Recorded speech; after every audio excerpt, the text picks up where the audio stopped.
Ya, Anda kembali bersama kami dalam Pro Kontra, ini segmen terakhir. Jadi langsung saja closing statement ini, silakan Pak Ridwan dulu. Iya, saya kira Mbak, perang terhadap terorisme, terutama ISIS itu selalu dinamis. Karena mereka ini mendedikasikan hidupnya 24 jam, madal haya, itu untuk melakukan operasi dalam tanda petik menurut mereka jihad. Sementara pemerintah, mohon maaf, itu ada PNS, mereka cuma kerja 8 jam.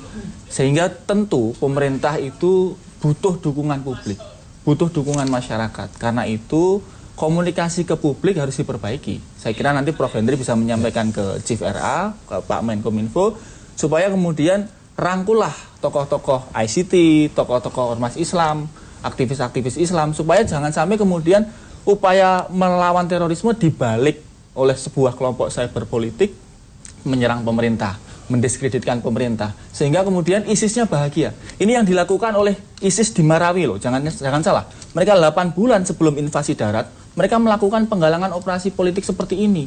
Sehingga masyarakat Marawi itu jengkel ke Manila, marah ke pemerintah pusat. Lalu kemudian mereka masuk invasi darat.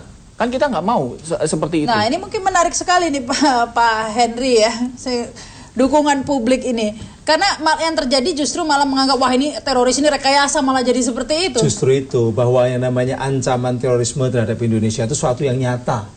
Jadi kalau ada hanya bom panci lalu dijadi ledek-ledekan, kok mau cuman panci? Itu mungkin cuman pengalihan isu bahwa seakan-akan hanya panci. Padahal dia punya skenario-skenario besar seperti Marawi tadi. Dan itu Indonesia ini terus terang menjadi suatu yang target yang sangat strategis kalau sampai mereka masuk ke sini. Kenapa? Karena sudah punya banyak pendukungnya di sini, bahkan juga potensi politiknya. Ya, tadi dukungan publik itu yang seharusnya direbut pemerintah, Pak. Nah, memang mungkin kita belum sampai dalam artian mampu untuk mengajak ya. Tapi justru dengan diskusi-diskusi seperti ini bahwa yang namanya teroris itu adalah suatu yang real dan kita sedang menghadapinya.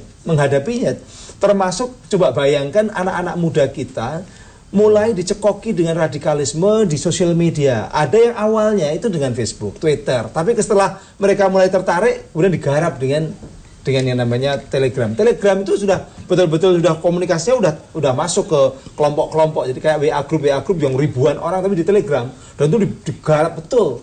Sampai ke bagaimana cara meledakkan diri, bagaimana cara bikin bom. Tapi saya bayangkan kayak seperti ini loh, mungkin ya, kayak anak terhadap orang tua begitu kan. Anak banyak yang kemudian browsing yang konten yang tidak boleh begitu di rumah. Kemudian orang tua langsung merampas, mencabut internetnya begitu kan. Itu malah nggak simpatik kan anaknya. Di sosial media ini kan persoalannya kan beda dengan zaman Orde Baru. Kalau Orde Baru itu pemerintah punya media yang dominan ya, punya TVRI, RRI, yang lain-lain nggak ada.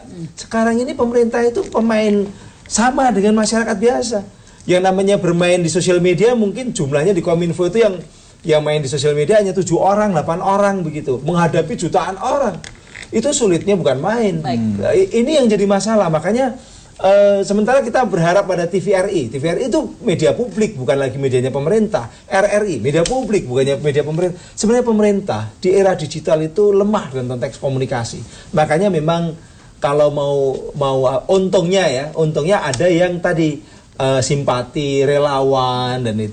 Cuma sayangnya kadang-kadang ya tidak dalam satu komando, sehingga lalu justru malah kadang-kadang juga bisa salah. Iya, tadi basar-basar gitu maksudnya Pak ya. Silakan nih Pak.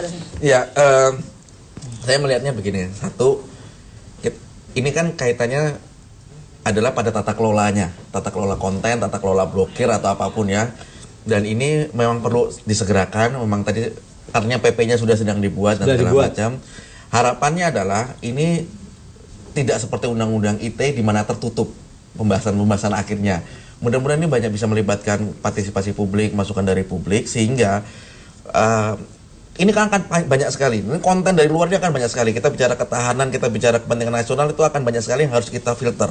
Ya. Tetapi sekarang mekanisme filternya, apakah nanti undang-undang, PP atau permen, sebisa mungkin, seluas mungkin publik dilibatkan. Nah, ini mungkin langsung ini ke Pak Andi ya, agar melibatkan publik ini pengaturan undang-undangnya, pembahasan pengaturan. Iya kan undang-undang tentang etika kan termasuk kan lagi dalam kalau sudah selesai Mbak ya, tinggal PP-nya. Jadi ya pasti semua dalam undang-undang itu kan pasti kan kita juga melibatkan semua pihak ya.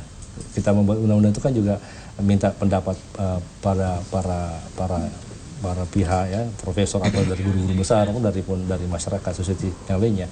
Jadi jadi saya pikir aturan untuk tentang ini memang harus mungkin Pak Profesor mungkin harus lebih cepat PP-nya supaya juga intinya ke depan ini hal yang menyangkut masalah media sosial ini juga ada aturan yang jelas untuk menerapkan sanksi ataupun sejenisnya. Aturan jelas itu yang pasti yang penting ya Pak. Sayang sekali di waktunya sudah habis. Terima kasih nih Pak Andi, Profesor Henry, juga Pak Ridwan Habib dan juga Pak Doni. Dan pemirsa, demikian pro kontra saya Rama Sarita. Terima kasih atas perhatian Anda. Selamat malam, sampai jumpa.